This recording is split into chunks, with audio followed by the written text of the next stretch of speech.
In the heat of battle, a king makes a vow, a promise he thinks will guarantee victory. But what happens when that vow, the one meant to inspire everyone, actually becomes a self-inflicted wound? A wound that threatens not just his army, but his own son and his entire kingdom.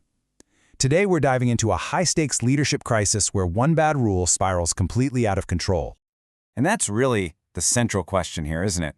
What happens when a leader's command, a rule designed for discipline, just completely clashes with the messy reality of what's happening on the ground? We're about to see how one single decision forces an entire army to choose between loyalty to the law and their own survival. All right, so let's set the scene. We're on the battlefield with King Saul's army. They are locked in an absolutely brutal fight against the Philistines, and really, the tide could turn at any second. The soldiers are exhausted, morale is plummeting, and it's in this incredibly high-pressure moment that the king makes a fateful and deeply flawed decision. So Saul lays down this oath for his entire army. Now, the intention, you can kind of see it, right? It might seem noble, a show of devotion, meant to get everyone laser-focused on victory. But by making it this absolute, unbreakable command, he has no idea that he's just set a very dangerous trap for his own men. And yeah, the result is immediate, and it's bad. His troops, who are already completely worn out from fighting, are now forbidden from eating. So instead of creating this super-focused, divinely inspired fighting force, Saul has just created an army that is faint, starving, and dangerously weak. Okay, so now we need to talk about our second key player, Jonathan, the king's son. Now this guy is a true hero of the battle. He's leading from the front. But, and this is crucial, Jonathan wasn't there when his father made the oath. He is completely, totally unaware of this new life or death rule. And what happens next just paints the perfect picture of this whole mess. While the obedient army is stumbling through the woods weak and afraid of the oath, Jonathan spots a honeycomb. Having no idea about the rule, he takes a small taste, and the text says his eyes brightened. He's instantly refreshed, while the very men who are following the king's rule are just getting weaker and weaker by the minute. So when one of the soldiers fills him in on the oath, Jonathan's response is just pure pragmatism. He's not seeing some holy act here. He's seeing a terrible strategic decision that's hurting the mission. He basically argues, look, if the men had been allowed to eat, we would have won an even bigger victory. So the point is crystal clear. The rule is actively undermining the goal. And here's where things really start to spiral. You know, one bad decision, it's never just one bad decision, right? Saul's oath didn't just weaken his soldiers. It pushed them to a breaking point, and that leads to far more serious consequences. That evening, when the oath finally lifts, the starving army just loses all control. They are so ravenous they just pounce on the captured livestock, and in their rush, they butcher the animals the wrong way and eat the meat with the blood still in it, which was a major sin against God's law. So Saul's rule, meant to show piety, actually leads his men into a much, much bigger sin. You'd think Saul might take a step back, right? Nope.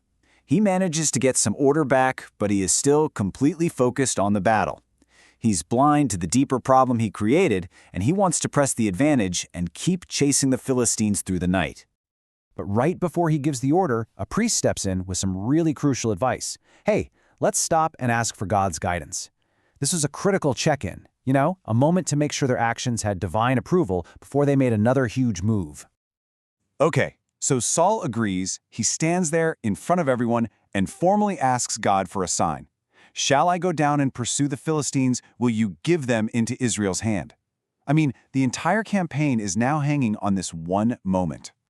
And the answer he gets? Crickets. Absolute silence. Now, for everyone standing there, this is a terrifying sign. Divine silence can only mean one thing. There's a hidden sin in the camp, and it's blocking their path forward.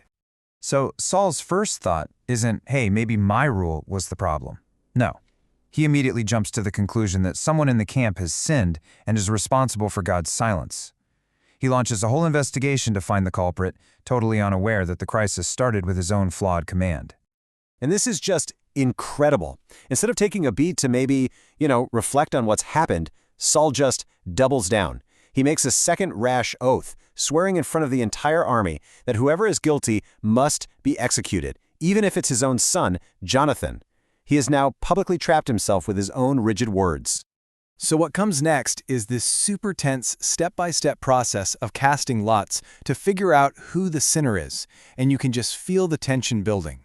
The field narrows, first separating the royal family from the people, then the lot falls on Saul and Jonathan. One final cast is made between father and son, and the blame lands squarely on Jonathan. And this slide just lays it all out, the heartbreaking core of this whole mess. On one side, you have Jonathan's simple, honest confession.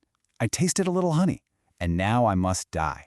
And on the other side, his father's cold, unwavering judgment. Saul, bound by his own rigid oath, sentences his own son, the hero of the battle, to death. But right at this moment, when it looks like it's all over, when the tragedy seems inevitable, an unexpected group decides to speak up. It's the soldiers, the very same men who had been suffering under Saul's rule all day, and they refuse to stay silent any longer. The army just erupts. They're not having it. They argue that Jonathan, the guy who literally secured their great deliverance, should not be executed over a taste of honey. They even make their own vow, using God's name to protect him. What they're doing is choosing a higher justice, one that's based on results and common sense over their king's flawed law. And guess what? It works. The collective will of the people actually overrules the absolute authority of the king. Their intervention saves Jonathan's life, and Saul is forced to back down. So let's break this down. What are the big leadership lessons we can pull from this story? Well, first, a rigid rule, even one with good intentions, can seriously hurt your team's effectiveness. Second, sometimes a pragmatic action that technically breaks a bad rule is what actually gets you the win. And maybe most importantly, we see this powerful example of a leader's authority being successfully challenged when a law becomes unjust, allowing a higher moral justice to win the day. And that leaves us with one last question. And it's a big one for you to think about. King Saul was technically right according to the letter of his own law, but Jonathan was effective. So in leadership, when those two things come into conflict, which one truly matters more?